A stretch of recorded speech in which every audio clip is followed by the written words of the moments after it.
Welcome back. So Queen Thank is you. known for a few things, but most recent for her narration on Dust Child, which is Ji Nguyen Phan Quay Mai's recent book. And I got to listen to the whole thing because I suck at reading. And congratulations on a job very, very well done. Thank you. Thank you. Thank you for Awesome. listening to both of them. So we're gonna get into the whole book tour with Dust Child and your work with Ji Quay Mai. But before we do that, we should talk about an event that we did recently at the LA Library downtown. And I Yep. bring this up because you and I and our whole everybody Ji Quay Mai were all asked to come in Ao Yais, right? Yeah. And it was a fairly big crowd, and some people, I won't name names because they're good friends of mine, but they'll be here in this podcast, had brought up this idea of hyper culturalism with Ao Yai. And they were saying, uh, men in Vietnam don't wear Ao Yais unless it's for funerals, or, they're on stage doing what, and it's barely not even, they're on stage acting or doing something, and it requires them to, or otherwise it's for a funeral, or, they're on in all black. They don't wear festive garments like we do, or what you wore to the event. And so it wasn't like an accusation of hyperculturalism, but they did bring it to my attention. They're like, so what's up with all this? Can you tell me about this idea of peacocking in Vietnam? I'm using that word. They didn't use that word. I'm using that word, peacocking, because it felt that's what I was being accused of Yeah, wearing yeah, ao yeah. dais in the Vietnamese diaspora scene. So I wanted to know what you thought of all that. Well, first of all, before I answer this, hyperculturalism. I know I hear lots of terms all the time, but hyperculturalism is not a term that I hear very often. And honestly, I can't even remember the last time I heard it. What was that? Okay, so I think what the person meant is, I'm gonna just call him out. It's Benny Tran. I laughed so loud that it's gonna be cut out, so nobody's gonna know who it is. It was a No, free censorship. I'm gonna repeat it again. It was Benny Tran. Benny Tran's been on the podcast before. I forget what episode. I'm calling you out, Benny. But Benny did bring it up to my attention. Um, and he said, well, I'm just kind of like paraphrasing here, but the idea of hyperculturalism is like we're making our culture more than whatever it is, right? So hyper is Mm. like we're elevating it to kind of maybe fit whatever narrative that we need or are responding to, right? So the fact that like I feel like we're being underrepresented in our traditional garb. So now I have to wear an ao dai to like a function like a book reading or a book launch. Mhm. So he's like, "Well, what's up with that? Why do we feel like we need to do that? It almost feels like a clown show."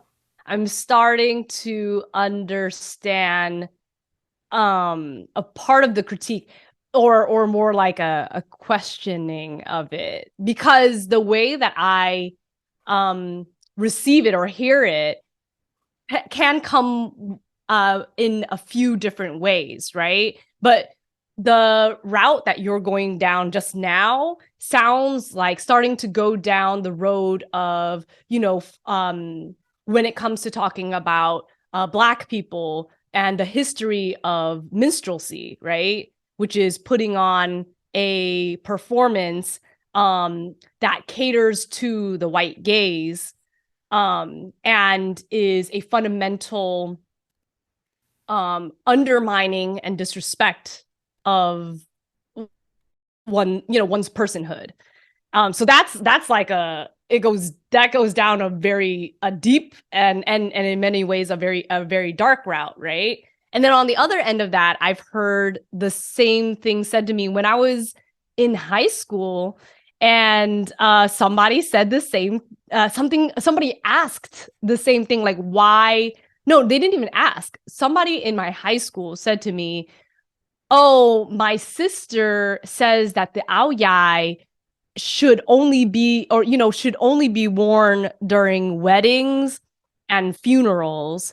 Otherwise, it becomes you are, I think it was like you are cheapening the ao dai or something like that, right? Or more so like you are appropriating it into a sphere that it was never meant for.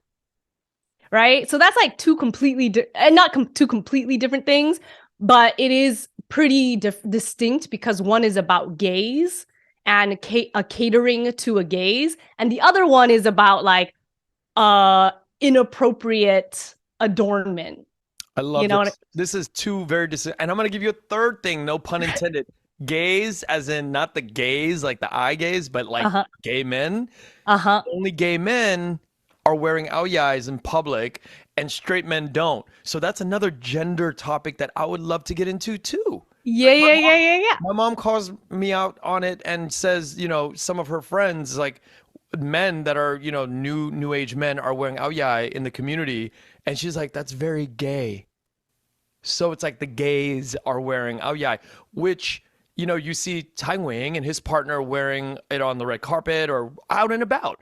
And so the question now that I'm having with you is like, let's break it all down. Gender, let's talk about the menstrual, let's talk about everything that has to do with this idea of wearing aoyais out in public and how far can this be pushed?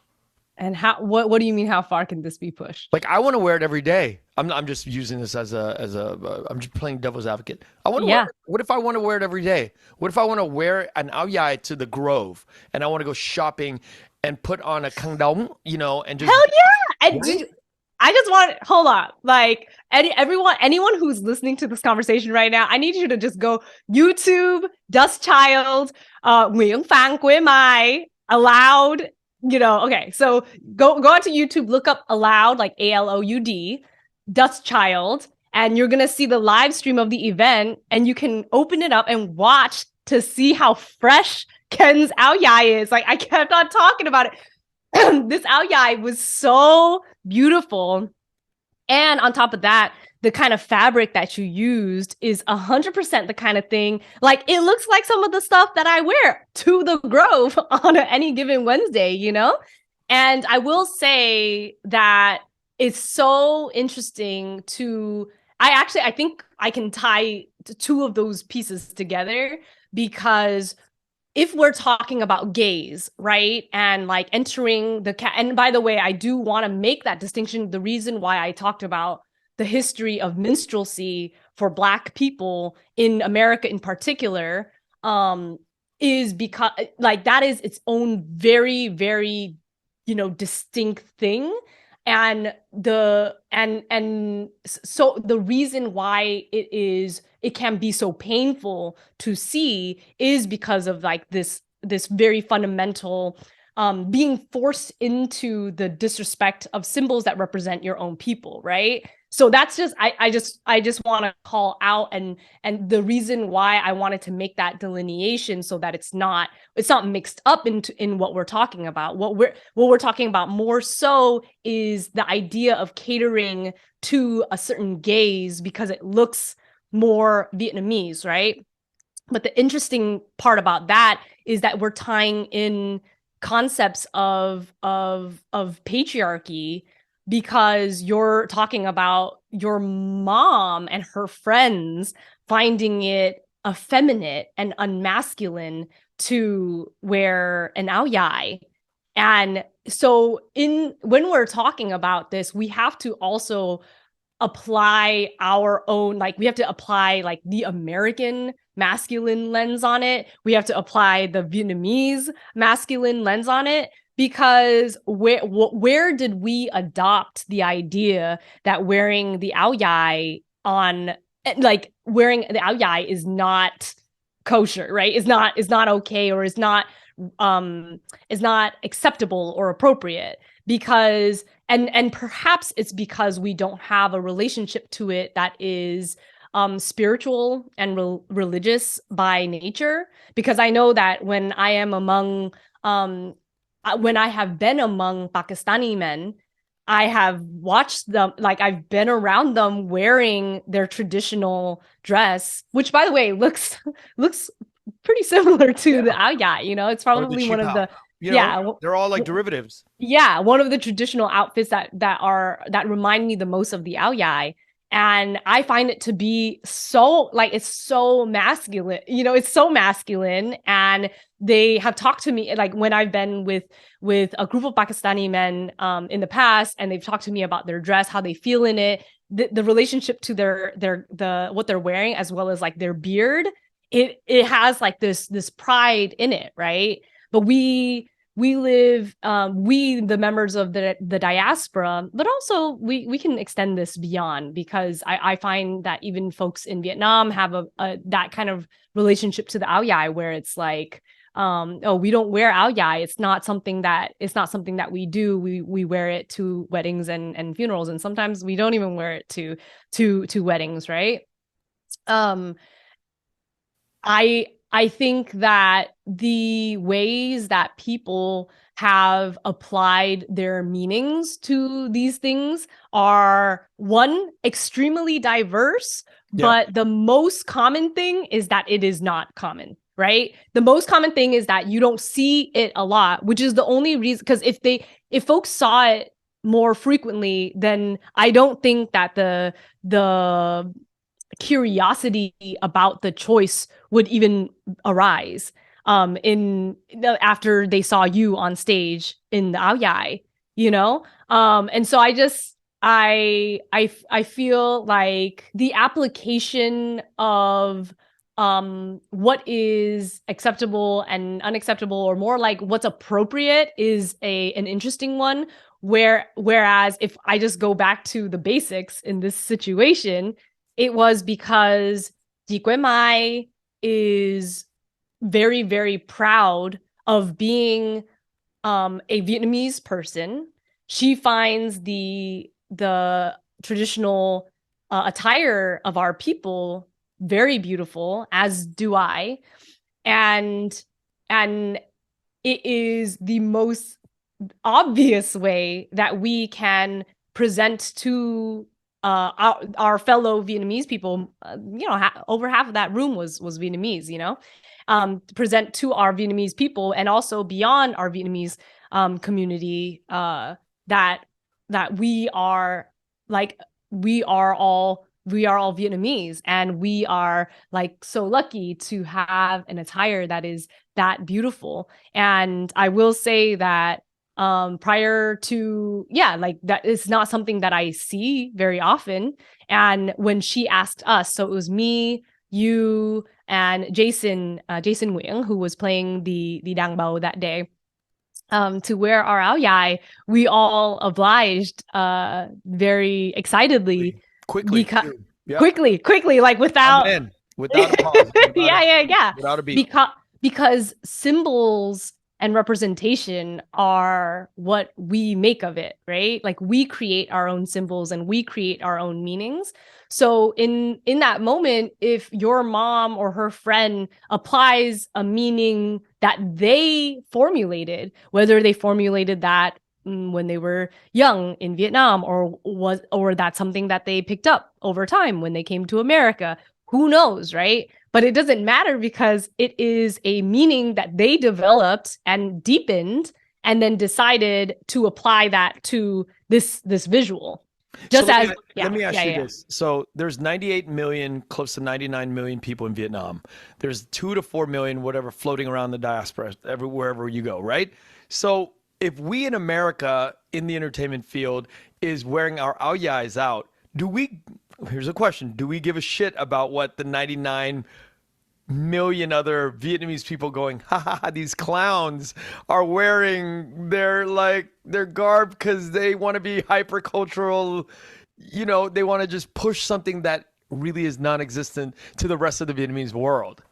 Push something like that's what I'm trying to say. Like, what I guess to the short answer is no. Like, we don't. I mean, I don't want to speak for you, Quyen Ngo and Jason, but I certainly it's not that I don't care, right? You said, like, do we care or do we not care? It's not that I don't care. It's more like it's an impossible thing to address, because it's all about symbols and meaning, right? Whatever you ascribe to this is however you will read it.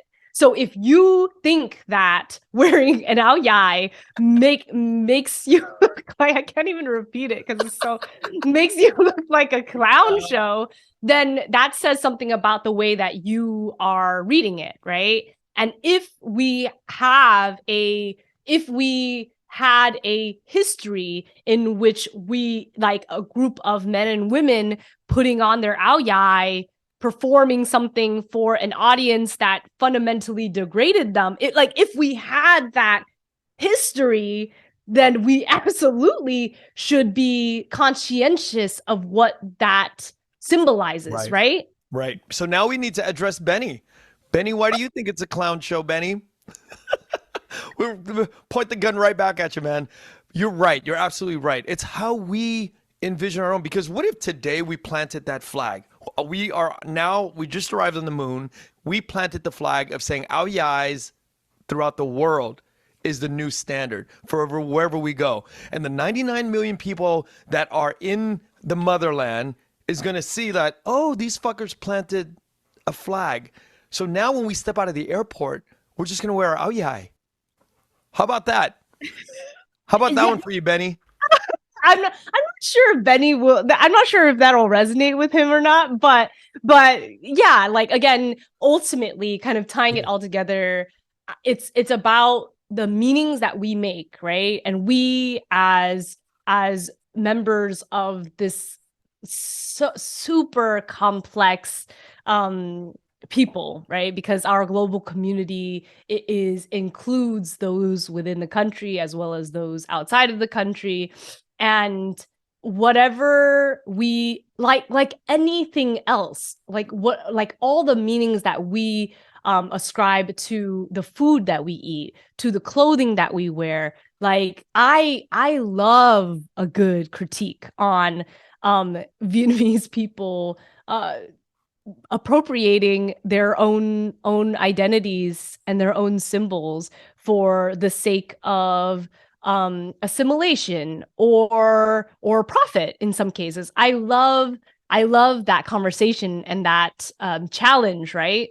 But this does not. It's interesting to even hear the questioning or pondering of the choice to wear this clothing, because it's not, because it is not any more, and I would even argue it's a little bit less meaningful than so many of the other things that we do when it comes to, like, just like banh mi everywhere, right? Like I would be interested in diving into that conversation. And what does it look like when the works that we produce are produced in language and in styles that are catered to the ears and the eyes of people who are not us.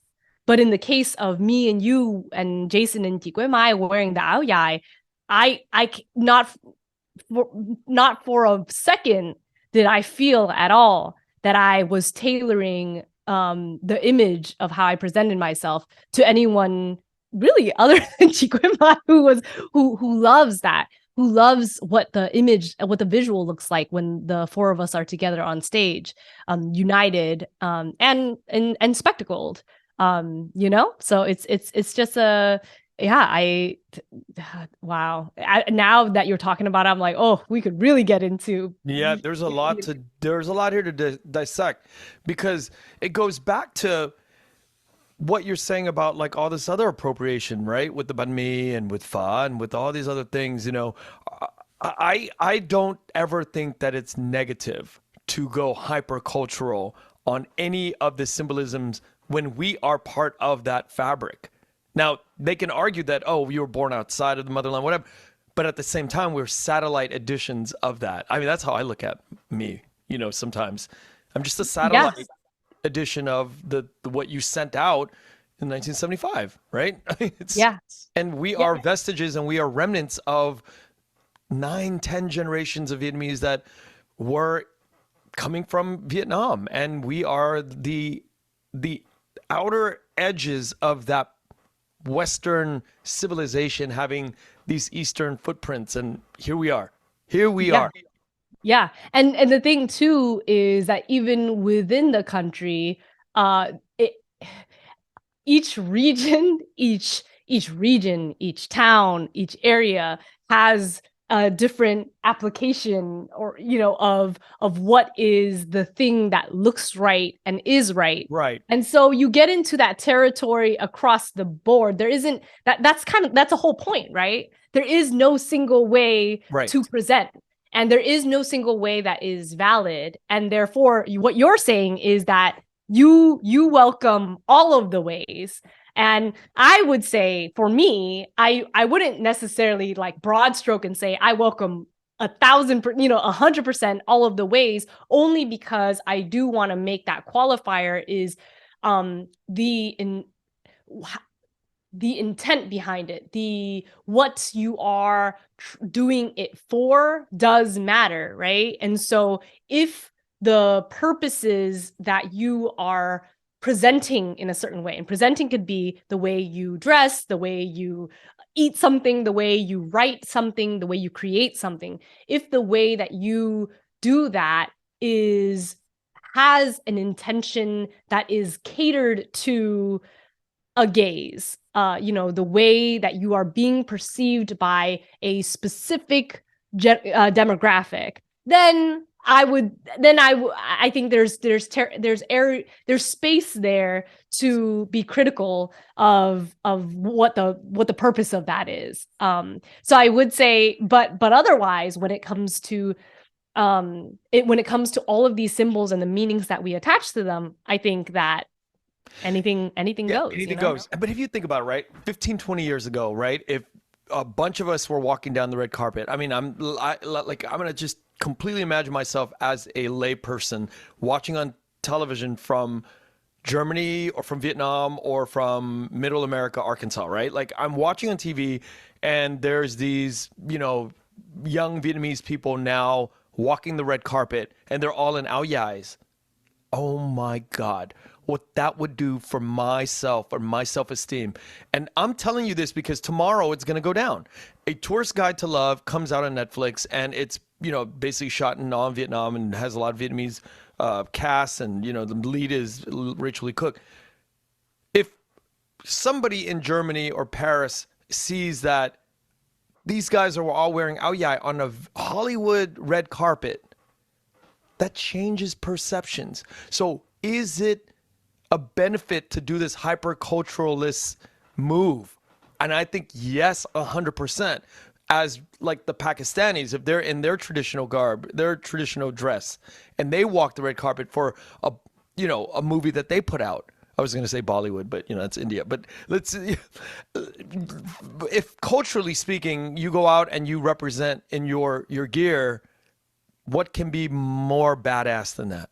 Yeah. And I also think a big part of this, and I don't know how it was for you, putting it on. I know that you said within a split second, you were like, I'm in. But for me, I just happened to have grown up in a family that has this really rich relationship to the ao dai.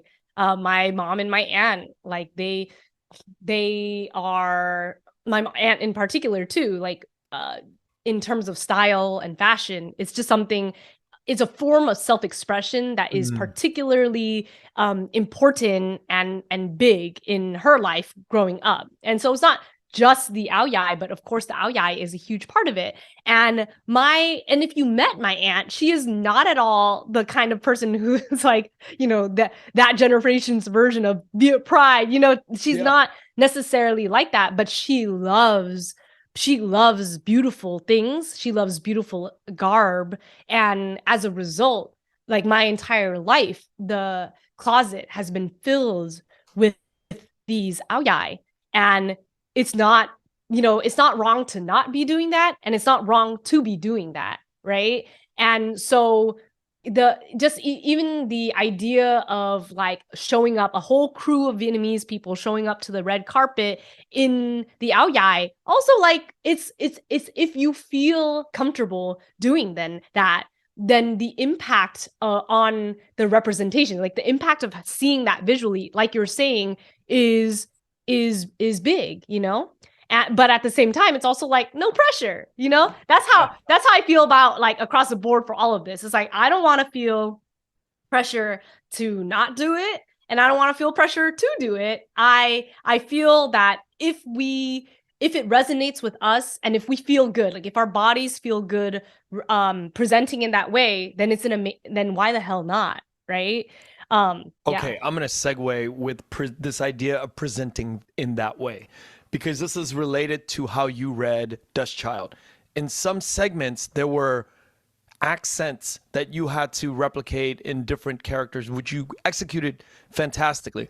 But in my mind, I was like, oh, that's an interesting choice to read it this way because it's how the reader or the listener is like, if you're in a different part of the world and you're not Vietnamese and you're listening to this, I kept thinking, oh, what was Quyen's mindset in deciding to read it? I mean, could you have read it in different ways, or was it an American who grew up in the Vietnamese, a Vietnamese American who imagined what the Vietnamese would sound like? Because there's a million ways you could have taken it, right? And I was Mm-hmm. wondering if there was any consideration with the different ways that you could have, and I'm not talking about the English reading of the all the main characters, but there was times where you had to replicate a sort of Vietnamese English, but of somebody speaking a broken English in the Vietnamese accent. So and you did it for a lot of the books that you read. So I don't think we've ever addressed it. And I want to hear because this is something that we're talking about, the hypercultural and, a gaze and appropriation and all that. And so wondering what the decision on how to take one direction versus another. Yeah, yeah, yeah. So I feel because there is only one specific character in Dust Child that has a so when you hear that character speaking in English, you can hear a slight Vietnamese accent, right? Is it Tien? So Thien, yeah, Okay, look all at right. you. Reading comprehension. Listening comprehension, I got. No reading comprehension. Perfect. I'm glad that I nailed it. Very nice, very nice. And you said Thien, but the way that I pronounce it in the book is Thien, right? Because we kept it Nam. We didn't go too deep into the Bạc Liêu accent, so I tried to take into consideration all of the geographical contexts of each of those characters and kind of have an overall approach to it that is relatively neutral but southern. And in the case of Thieng, he is the only character who consistently he is a Vietnamese man living in Vietnam. He's a former Việt Nam Cộng Hòa, so Army of the Republic of Vietnam soldier, and he now works as a translator or interpreter for people in general, non-Vietnamese people. But in the cases that you see him in the book, it's for war vets that are coming back to Vietnam. And in this case, I don't think I'm spoiling anything here. In this case, a war vet who's coming back and intending to search for Right. a search for somebody who he had, an intimate relationship, a Vietnamese woman that he had an intimate relationship with during the war. Thieng is the only character who has this constant interfacing with an American, a white American subjects, two people, a couple.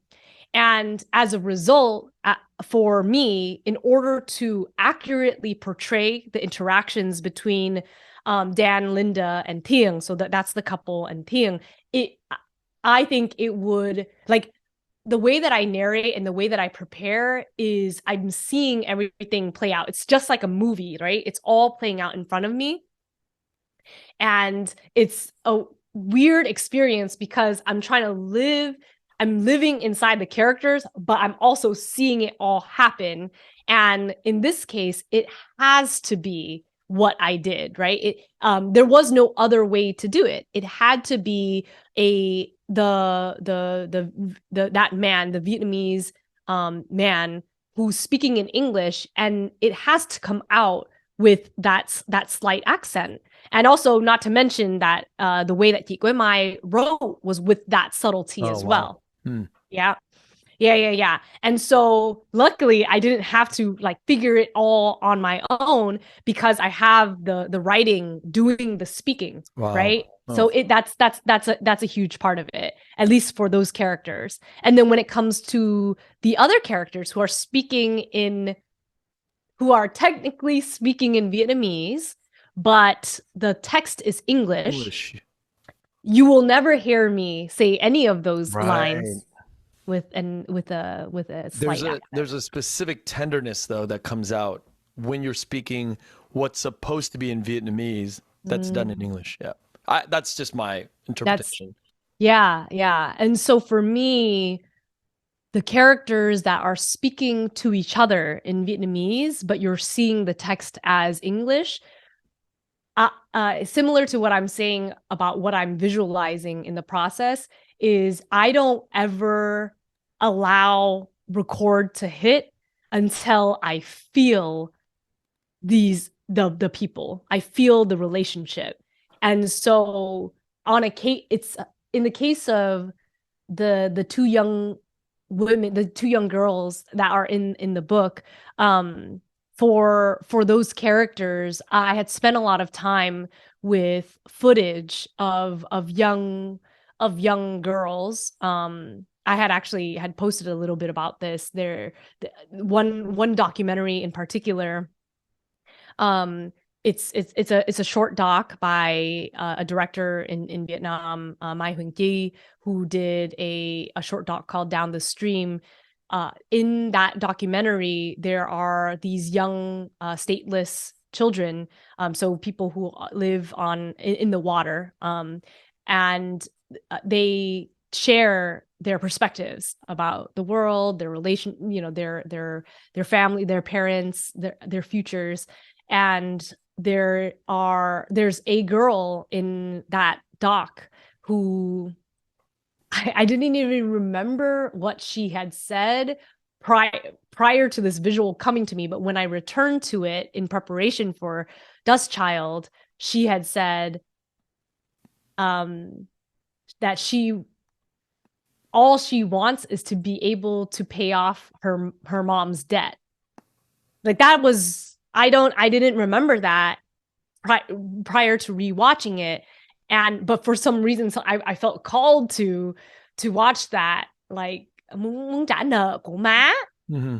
And so in the development of the character Chang and Quinn, I kind of like I take in these pieces. I take in like stories I've read, pictures I've seen, videos and films I've watched, and people that I have spent time with, and I kind of just like it, for lack of better words, like ingest it, Yeah. and then sit with it and allow it to grow, right? So like, what does that young girl desperate to pay off her mom's debt at 6 years old, what does she look like and sound like at 12?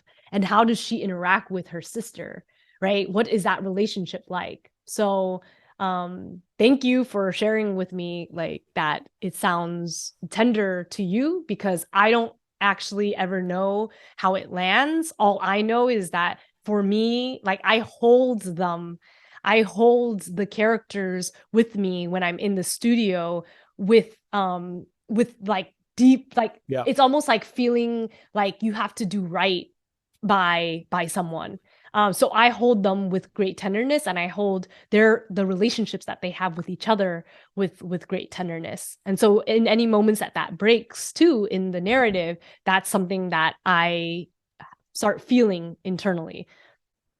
Yeah. So for audience who have not picked up the book, and if reading is a daunting task, listening to Queen read the book is a very awesome experience. And touring with the book, as somebody who's sitting from the outside looking at you and Chikwemai, can you tell me about the experience of touring around with this beast of a woman? She's like non, she's like a robot. And just, Viet A Nguyen said it, monster. she's a monster. Just looking at her tour dates will make your head spin. It's like How does she have the time to, and I know she's probably like, you know, not just, you know, showing up, but she's also like making notes, and she's also like doing other logistical things as she's moving on the road. So it's like a nonstop thing for Chikwemai. But what was it like? What was the experience like touring with her? Oh my gosh, I was so tired. We did 6 events together within I don't even know how many days, like 5 days. Yeah. So there were 2 days where we had two, no, there was 1 day that we had 2 events, but 1 day that was travel plus event. And then the morning after, yo, I don't know. I've been telling a lot of people, and of course I joke around about it with her as well. It is completely insane. And some people ask me too, like, but why did she do that? Why did she like have all these events stacked up? And one of the things that, you know, for folks who are wondering, how does somebody end up with a tour that is that intense? A big part of it is that when developing the tour schedule, she has dates set, right, for certain events. And as bookstores and organizations find out that she's going to be there, they try Request. to develop and request another event, and the dates are already set, flights are booked, and so then they end up adding events onto any of the spaces in between. Then of course you got to account for interviews, right, press requests and all of those things. So for me, it was so fun, first and foremost. I and this is the second time, excuse me, this is the second time that I've done some events with her, and it's wild to me how much I learn at every single program. What are you learning? What specifically have you learned? I so for example, the how radically compassionate she is and how subtly subversive she is.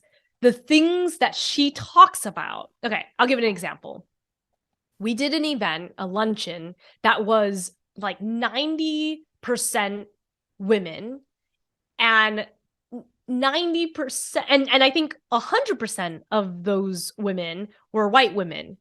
And one of the things that, so this is an example of the kind of things I learn or something that hits me as I'm sitting there, is the kind of stuff that she's talking about is about, let's just put it in plain words. She's talking about the American men going to a foreign country and having sex, consensual or non-consensual, with people when they have wives and families at home. Like, this is not Easy topics. this is as gritty as it gets for some of these folks, right? And so you're sitting in this, you know, we're sitting at this luncheon eating a salad, and she's literally plastering in your face, these men, you know, had sex while they had wives at home, in, you know, so on and so forth. And you just have an entire audience sitting there like Mouth in agape. awe, crying. Whereas in so many, and I'm sure you know, I know, we've traversed and tried to have all kinds of communications and interactions with people. These things are hard to talk about. People get angry, people get defensive. In some cases, it's re-traumatization. And the ability to absorb and feel and appreciate the reality of what she's talking about is very difficult. So it demands, so what I said earlier is like a radical compassion. I think that the only way you get there is with that, right? Like, when somebody hears you talking about these things that you don't want to hear about or talk about, but they're doing it with a kind of like a open, Yeah. broken, open, bleeding heart in front of you, then instead the opposite thing happens from what we're used to, which is just like all eyes, all ears, hyper focus, and like an open heart that is matched with that. So that's an example of the kind of lessons that I'm like watching happen. And that's completely unique, by the way, because that kind of interaction and moment only occurred then. And then the next event that I go to is us sitting with a group of 10 high school students. And what I'm learning in that moment is completely different then as well. Like the ability of this, 16-year-old high schooler and how they're receiving this a war that they had not even been particularly familiar with prior to that moment, versus in that moment, by the way, at that luncheon, there was a woman who talked about her husband being in Vietnam, and she was crying as she thanked Quyen Ngo for doing this, for producing this work. Yeah. Wow, that's fascinating. Yeah. It's Yeah. so fascinating.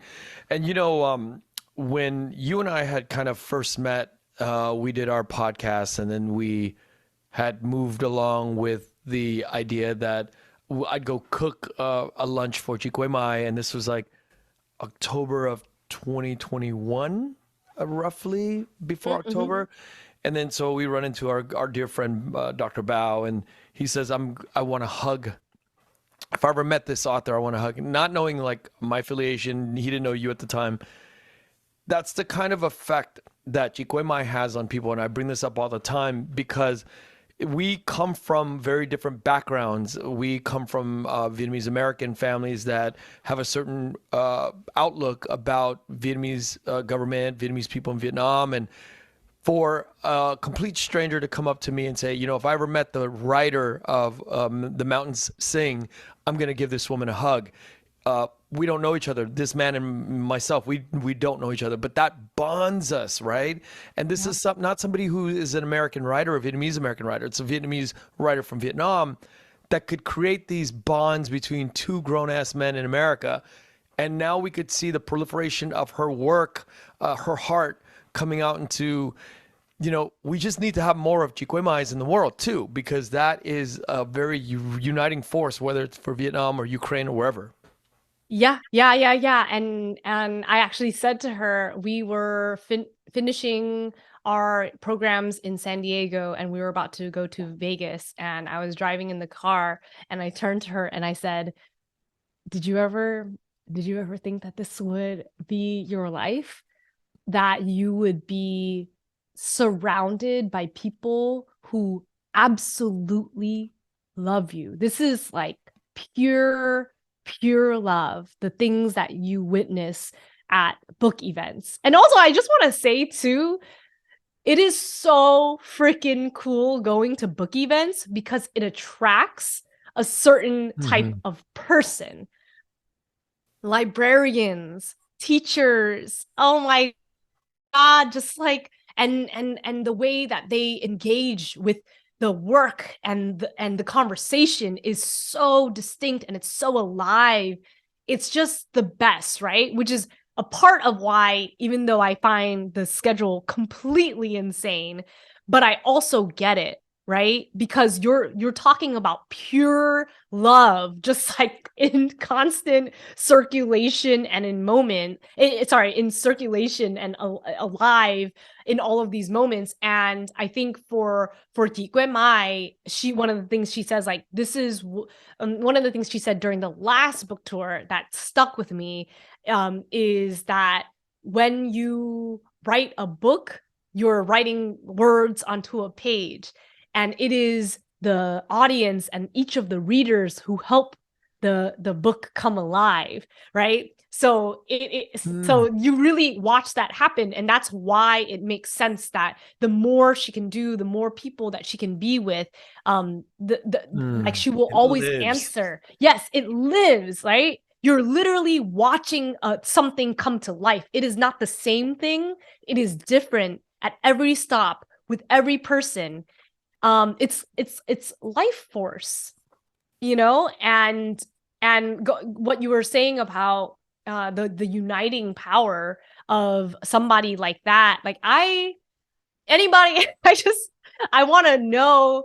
I almost want to have like a debate with somebody who has any other opinion on how powerful this type of work can be, right? Which is, it's like soft, compassionate work. It's talking about peace, right? And there are moments in the book tour that I had with Yi Guimai that I don't necessarily feel I have like the full liberties to share all of the details of conversations we had.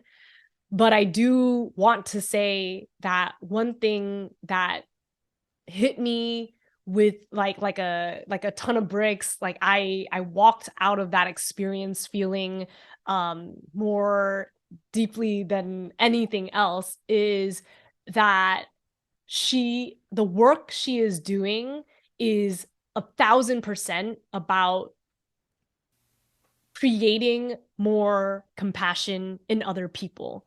And there's something that she had said to me, which was almost like, it was almost like she's the least aggressive person, but it was almost aggressive in nature, in saying like, I am not here to sell books. I am here Wow. to help people heal.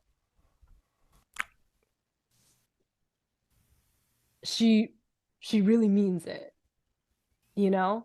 And I hope anybody that has any ounce of doubt about that, like, come talk to me, because I had the honor and the privilege to see the inside of it, you know? Yeah, I don't think anybody doubts it. I mean, Yeah. it's you can't fake that, right? Just Yeah. can't fake this act.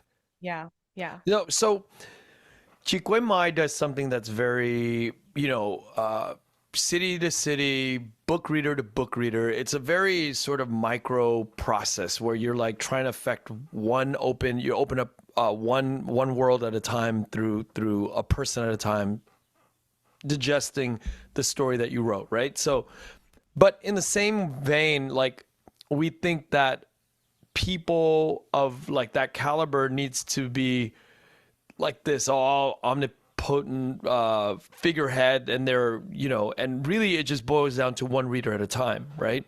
And where I'm going with this is, I know that the work that you do, the extension of like reading to the masses, because you read once, many people listen, but you're also involved in something that's very engaging one-on-one, which is coaching and teaching.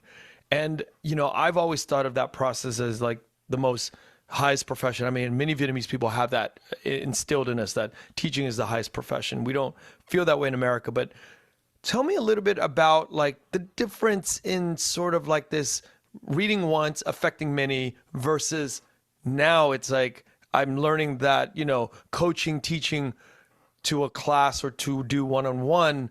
What kind of impact do you feel like you're having, and why not stick to this efficient mode of read once, act once, do once, get it out digitally? Why is it so important for you to drill down like Chique Mai and go to classroom or one-on-one? Yeah, yeah, yeah. Well, first of all, not that many people know that I started when Ken says teaching, he means substitute teaching. I also teach, as you know, I've been doing that. I've been tutoring and working with kids of all different ages for like for the past 20 years. And then the other piece that he's talking about is coaching, which is something that is tied to all of the training and facilitation work that I've had the opportunity to do since I was very young. Like basically, I started to do that work when I started training as an actor. So I started training as an actor at 12 years old, 12, 13. And then at around that time, I had the opportunity to learn these incredible skills, conflict resolution, nonviolent communication. This is just like sheer luck, right? Like how freaking lucky and how blessed, that Yeah. a teacher was just like, you know what, you want to be a conflict mediator? We have a 3-day program at our, Wow.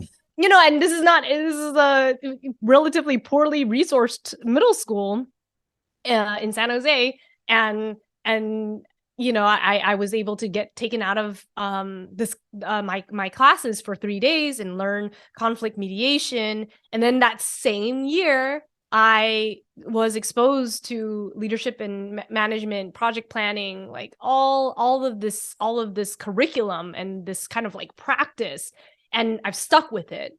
So those are like the things I've stuck with, right? The leadership, management, conflict resolution, nonviolent communication, and the acting. And those things I find are so related. And I'll this will all tie together in a second. That is kind of like the origin of how I got to a place where I started working with people in like a coaching consulting capacity, one-on-one, because after years of learning these, what I would say, what I would call it is the personal and relational material that in our society we don't have the opportunity to work through and engage with, right? Like, do you remember at what point in high school you were sorting through complex emotional matters and how to work through those, amongst friends, amongst family members? This is not something, or amongst colleagues, right? Yeah. But I'm sure, in all of the different professional settings that you have been a part of, that the hardest issues are always the emotional ones, right? And the things that break organizations, companies, governments, and movements are also relational matters and emotional matters. And yet we don't have any airtime for those things. And that's a big part of why I started doing one-on-one work, other than just the training, running training programs, because I got to a place in my life where friends and families members would call on me, or friends and family members would call on me to ask about how to work through a complex emotional issue that is happening in their households or in their workplace. And I would work with them and talk through that. And in the same vein, I tutor, so I've worked with youth, like one-on-one in different capacities for a really long time. But I got to a place where I just wanted to be in a classroom. I wanted to be amongst like a full group of children, or a full group of teens and adolescents. And I wanted to be in that world, in that energy, and to understand it, to understand like what it's like, what the landscape is like now. And it's the same thing. Like, if I could tell you the type of neglect that comes with our education system when it comes to providing the right resources for people, for kids and teens, to be able to work through their very difficult emotional issues and crises. Like, that is, yeah. And whatever way, and I feel so privileged to even have the opportunity to engage with that. Like, my neighbors are teachers, and I tell them all the time, like, you're doing God's work. And that is the true. And I feel that I felt this before, but now that I started entering classrooms, when I do, and mind you, I want to be clear too, I don't do this often, because the way my schedule is, I don't have the time to be doing this every day, or even oftentimes not even multiple times a week.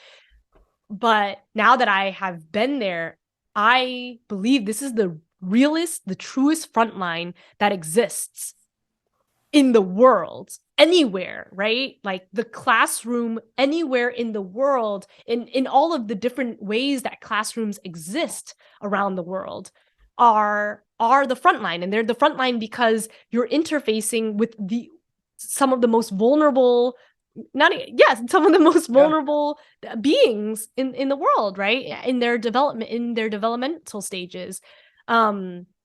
So yeah, I mean, the work of acting is to understand what people are fighting for, right? It's understanding people's objectives and like being able to see the humanity in every character and making sure that you do right by that and bring that to life.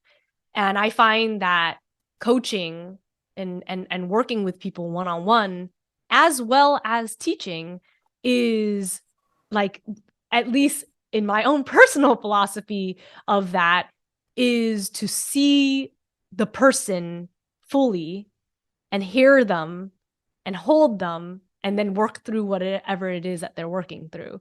So that's, to me, is like how all of those pieces have tied together, and why I love, like, I love doing it. And yeah.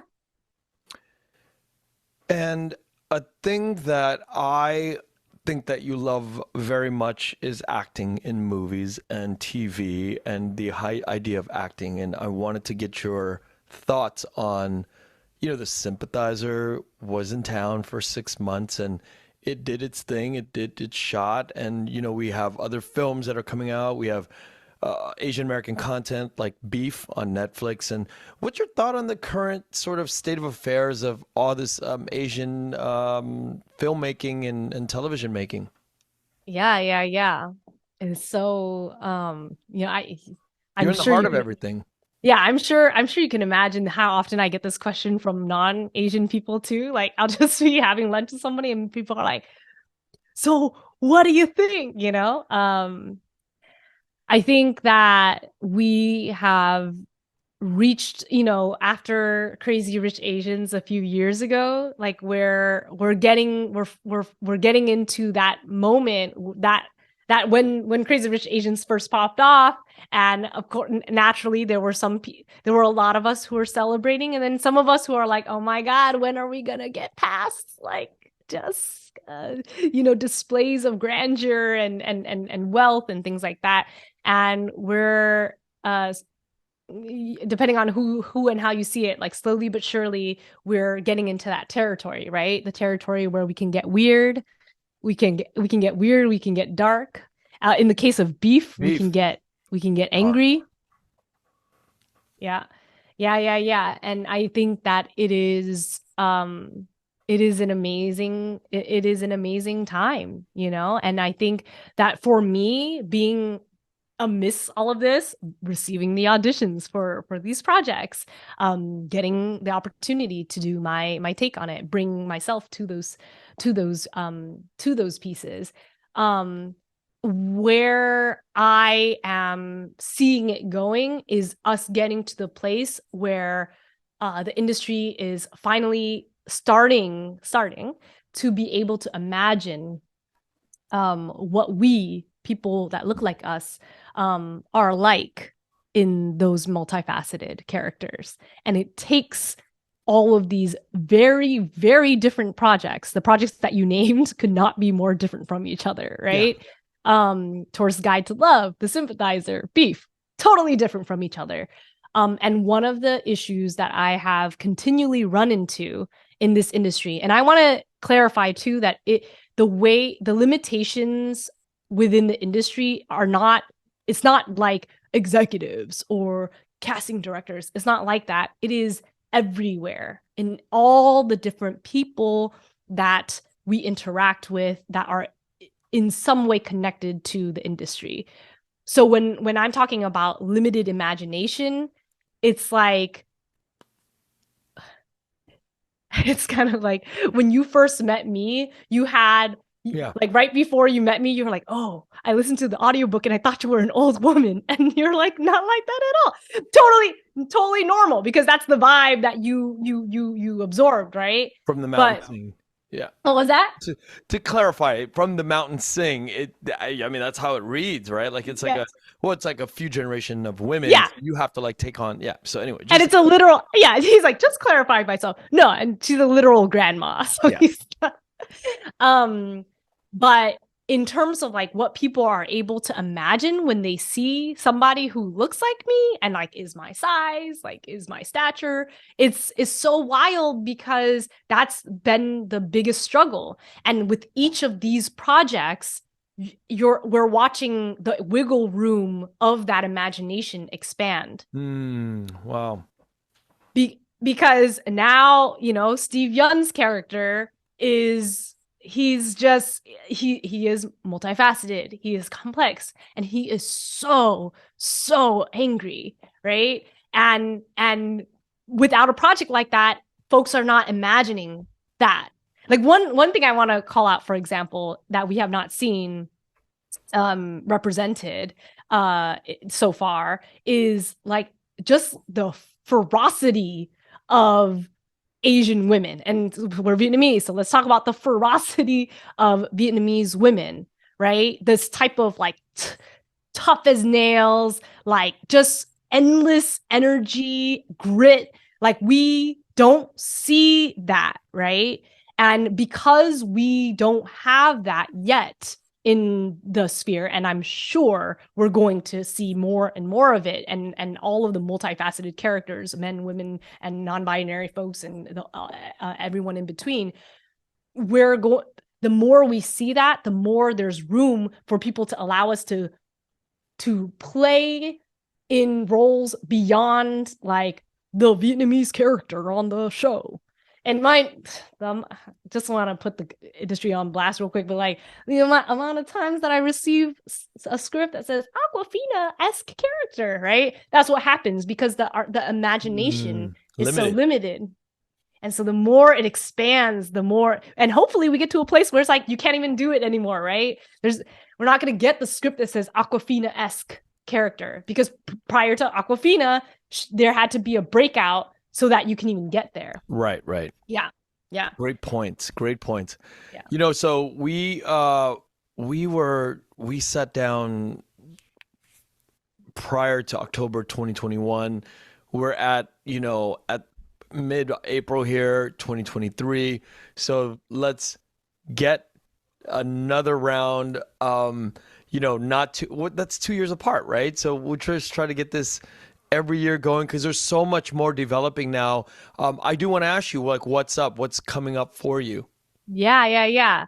So I shot a film called Supermarket Affairs. For those of you, those who are listening who are familiar with Linda Jiang Dai's Supermarket Love Affairs, this is certainly paying homage to that song. Actually, I was at an event about new wave Vietnamese music just last Friday.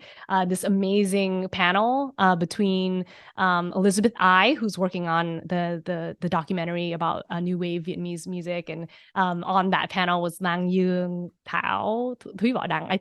Possibly everyone that was on that panel has been on your show, but I was there, and then they did a karaoke session of Supermarket Love Affairs in the middle of the panel. And it was just funny because the film that I worked on, the short that I had the opportunity to act in alongside Quyen Ngo, is making its festival rounds right now. So we'll see where else it lands. But we've gone international. So we're I don't know if it already aired, but it got to Osaka International Film Festival. Oh, wow. It's making a premiere in Seattle shortly. It is gotten to CineQuest in San Jose, and it's just going to kind of continue. So that's the one project that is currently moving around, and it's cool that it kind of intersects with these pieces these pieces and cultural items that are circulating in the Vietnamese community right now. So that's something to look out for. And yeah, and that's I'm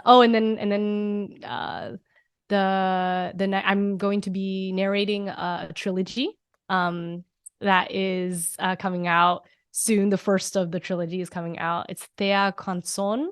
And it's a Southeast Asia inspired fantasy, sci-fi, romance, war epic. trilogy. So so it's not a Vietnamese themed book. No, That's no. Southeast awesome. Asia, not Vietnamese. Yeah. So that's something else that's on the horizon for me.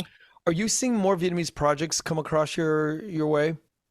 Yeah, for sure. I mean, this, I mean, with all the projects that you named, it already started, right? About a year to a year and a half ago, where I was starting to see a lot of like the Vietnamese specific projects, and a part of what I was saying about the expansion of the imagination is I love these projects. I think they're amazing, just like the project that I was just naming, Supermarket Affairs. Um, but I am excited to see how that expands our capacity to be playing very, very complex characters beyond just like the Vietnamese Yeah, characters on absolutely. And I'd love to see you in more like different roles that just are not part of just the Vietnamese cinema, projects or landscape. It'd be yeah. awesome to just see you represented on screen as a character in any story, right? Yeah. Because like I'll give you an example really quick. When w- she shall not be named, but I was doing a photo shoot with and the makeup artist was talking to me, and she actually asked me about the second set of photos that we were going to take. And the second set of photos was going to be like more businessy, like Yeah. boss style. And she said to me, white woman, she said to me, uh, why are you taking a photo like that? Like a boss, like a CEO style photo?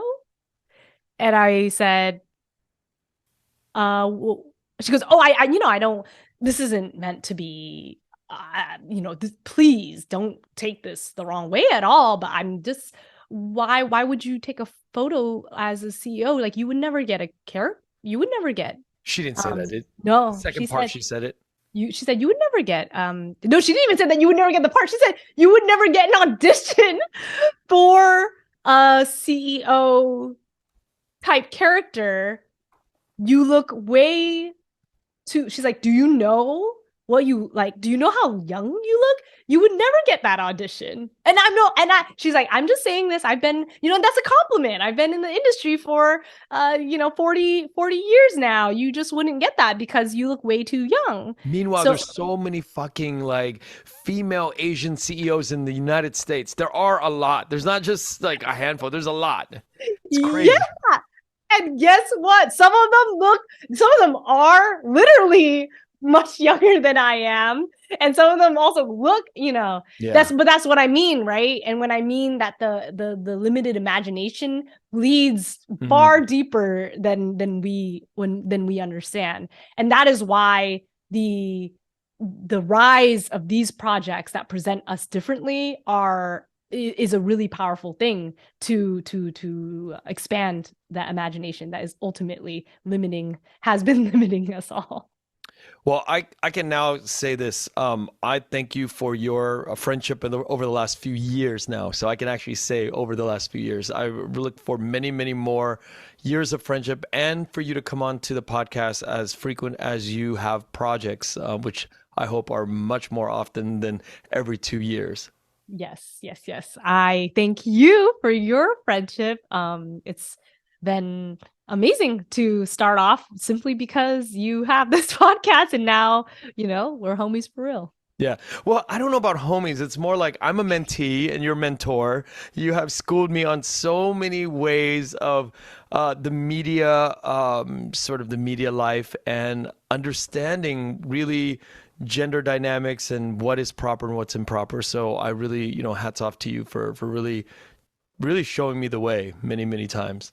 Thank you. Keeping me out of hot water. Thank you, Ken. Thank you, Quyen. We'll talk soon. Thank you for listening to The Vietnamese with Kenneth Nguyen. The Vietnamese is produced by Brittany Tran. Special thanks to Jane Nguyen, Catherine Nguyen, Tina Pham, Sydney Jamie, and Crystal Trin. Please find us on Instagram, Facebook, and TikTok at The Vietnamese Podcast. You can also find us on YouTube, where you can subscribe, like, and comment. Please rate and give us a review wherever you find our podcasts.